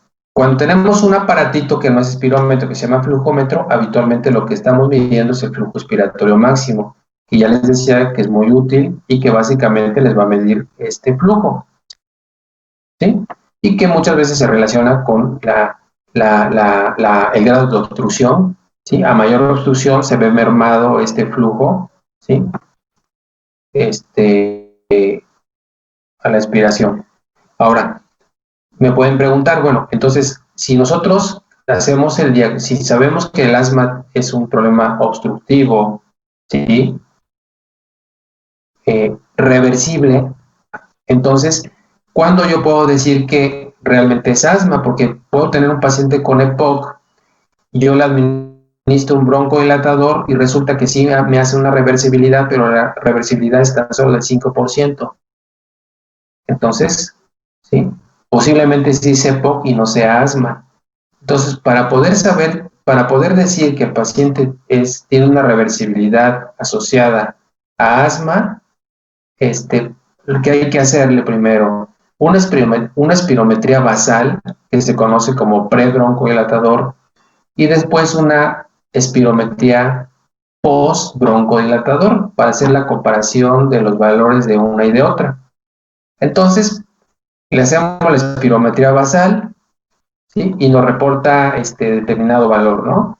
A partir de eso, nosotros vamos a administrar ya sea nebulizado o a través de un inhalador de dosis medida el salbutamol y le vamos a administrar 400 microgramos. Recuerden que cada disparo de salbutamol les da 100 microgramos.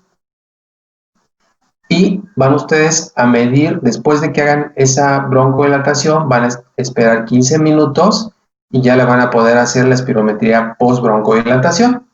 Y van a observar si hay cambios en el BEF1. Si ustedes ven que en el adulto, ¿sí? ¿Sí, Adrián? De hecho, para poder afirmar que la respuesta broncodilatador fue, digamos, definitoria de asma, tiene que ser un incremento del 12%. Sí. Aquí está marcado. Comparando el pre-broncodilatador, post-broncodilatador. Entonces, sí, como dice acá, reversibilidad positiva si el volumen expiratorio en el primer segundo incrementa en el adulto 12 o más por ciento, o si el aparato les reporta 200 mililitros, ¿sí? de mejoría. Y en el caso del niño, igual que en el adulto, es 12 o más por ciento, eso ya corresponde a una prueba positiva de broncodilatación. Entonces ya decimos que posiblemente el paciente está cursando con asma porque tuvo una reversibilidad del 12% después de broncodilatarlo. Esto también lo podemos hacer con un flujómetro, no con el espirómetro. Con el flujómetro hacemos exactamente lo mismo. Medimos el flujo expiratorio máximo o el flujo expiratorio pico, por eso aquí se refiere como PEF, o sea, de flujo expiratorio pico o máximo. Medimos el flujo expiratorio pico antes de la broncodilatación, lo broncodilatamos y después medimos. A diferencia de la espirometría, aquí tiene que haber un 20% de mejoría o más en relación al valor basal. Eso es lo que podemos hacer así, ya sea en el consultorio, si es que tenemos espirómetro, ¿sí? O en el área del hospital donde contamos con el espirómetro. En el consultorio podemos hacer esto a través de un flujómetro. Ahora, también puede haber una prueba terapéutica sin que necesitemos broncodilatarlo y también ver la reversibilidad que hay después de dar un tratamiento antiinflamatorio. Podríamos hacer una medición basal, una espirometría basal y posteriormente administrar un corticoide inhalado a dosis media durante 6 semanas. Esa es una alternativa. Y la otra alternativa serían 40 miligramos de prednisona solo 15 días. Y ustedes, si observan después de dar este tratamiento, ya sea inhalado o vía oral de corticoide, hacen la espirometría de control y si observan que el BEF1 aumenta más del 12%, ¿sí? Y el flujo expiratorio pico aumenta más del 20%, es un equivalente a la prueba que hicimos con el broncodilatador. Otra forma también de saber si el paciente tiene problema de asma es que lo podemos hacer a través con el flujómetro, midiendo el flujo expiratorio pico. Entre más diferencias haya en las mediciones matutinas y nocturnas del flujo expiratorio pico, ¿sí? Durante 15 días, si las diferencias van más allá del 20%, podríamos decir que el paciente tiene asma, porque algo que caracteriza el asma es eso precisamente, que los valores habitualmente cambian mucho en el día y en la noche. Recuerden que tienen que ver mucho con factores ambientales y también tiene que ver mucho con el ciclo circadiano del cortisol. Esos dos elementos, ¿sí?, tienen que ver con esa variabilidad que puede haber entre los valores matutinos y nocturnos. Sería otra forma de poder orientar nuestro diagnóstico a que el paciente puede presentar asma. Hay otra prueba que también se hace con el espirómetro, que es el reto con el ejercicio. Esto se hace más para cuando sospechamos que el paciente tiene asma inducida por ejercicio. Saben ustedes que en los pacientes habitualmente que tienen asma pues no toleran el ejercicio. Entonces nosotros podríamos hacer una prueba de reto. Para eso tenemos que tener una banda sin fin o un cicloergómetro, ¿sí? Una bicicleta, para obviamente obstruir la nariz con un clip nasal y ponerlo a hacer ejercicio al paciente.